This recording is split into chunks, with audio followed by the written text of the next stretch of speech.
Doubt. I think we all experience doubt at some point as a part of our faith journey.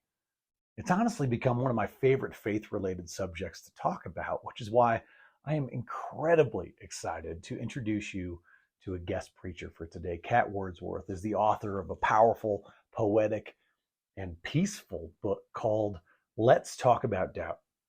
You're about to hear from Kat right now. She'll be sharing a hope filled message about doubt from her home in England. Listen, you got to pick up this book. I absolutely loved reading it. And I found the way that she tells her story about doubt to be surprising, thoughtful, and honestly helpful in a wonderfully practical way. As I turn it over to Kat, will you join me in a short moment of prayer? Today, I pray with questions, with uncertainty, and without clarity. God, I know I'm not alone here. I know there are so many others who have moments and even lifetimes full of doubt. I don't even know if this prayer is making it anywhere for sure, but if it is, I pray that my fellow doubters will feel at peace with their questions. I pray they'll feel no shame in their uncertainty, and I pray they'll let their doubt open cracks that perhaps over time will allow their faith to seep deeper. Amen. Friends, I now present Kat Wordsworth. For some, it's a fleeting question, easily answered or dismissed. For others, it's a peripheral issue, not something that threatens the foundations of belief. For others, it's a total collapse. Doubt. It's a term that means different things to different people, including questioning, wrestling, disappointment, confusion. But regardless of the particular form it takes, doubt seems to carry a universal feature. We don't really talk about it.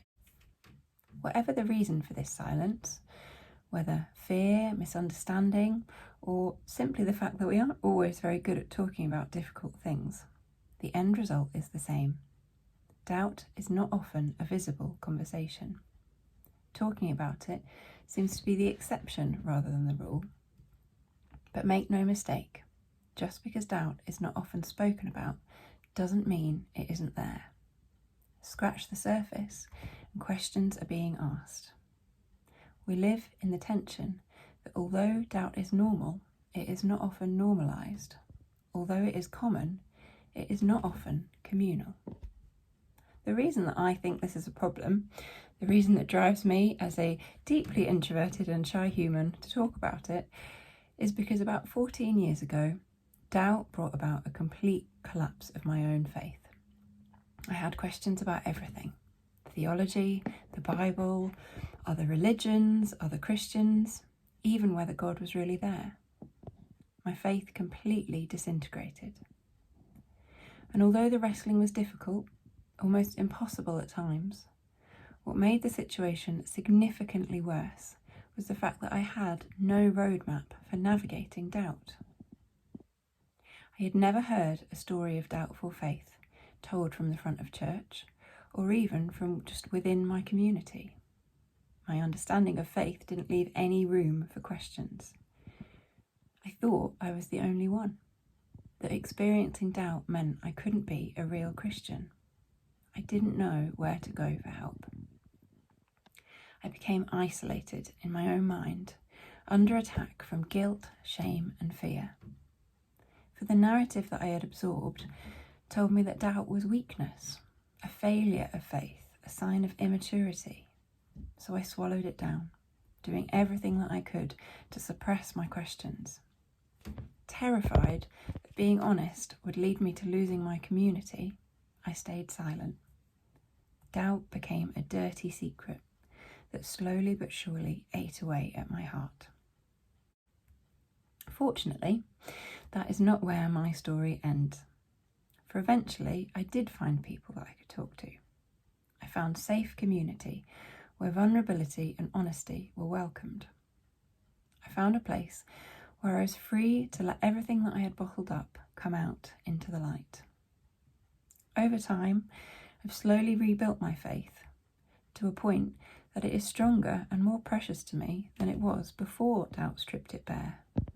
But the irony is that doubt was the catalyst. Keeping it secret had stalled my growth, not aided it. Rather than it being a sign of failure or weakness, it was doubt itself that had strengthened my faith.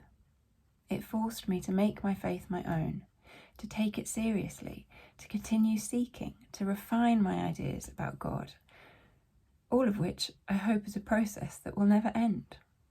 Doubt opened cracks which over time allowed faith to seep deeper. So when the stigma starts to seep in, when you hear whispers that doubt is the enemy of faith, that it should be avoided like an infectious disease, let us pause for a moment to remember stories like mine, where doubt was a positive force, not a destructive one. And let us also consider how much quicker I might have reached that point if doubt had been something that I had felt prepared for, if I had heard others talking about it openly, without shame.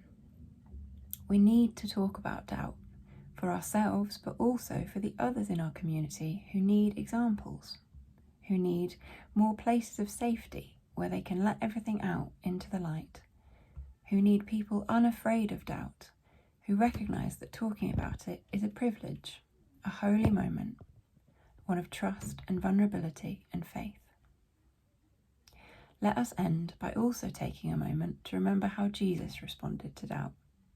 When Thomas doubted, Jesus moved closer, not further away. When the father with the ill child looked Jesus in the face and said, "Lord, I believe, help my unbelief," his child was still healed. Jesus doesn't respond with the anger, betrayal, or disgust that we might sometimes expect, but with compassion and with love. He values our honesty, seems to see doubt as an invitation to move closer. So let's talk about doubt, and when we do, let's follow Jesus' example of love.